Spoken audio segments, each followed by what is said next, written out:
So guys, my recipe for today is magsisigang tayo ng boneless na bangus, and then lagyan natin ng shrimps, and then ito yung mga gulay natin. Meron tayong sitaw, radish, okra, talong, then yung aking kangkong na fresh from the garden.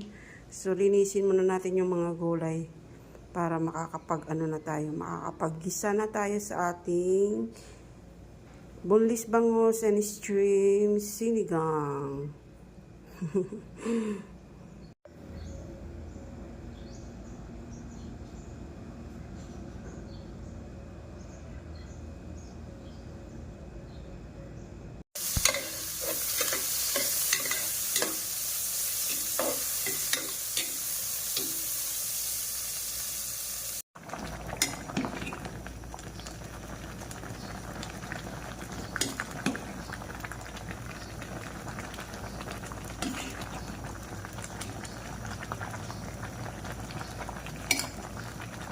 Ayan.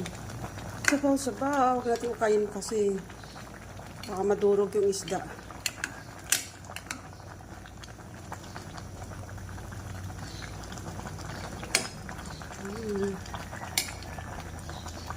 Tikman natin.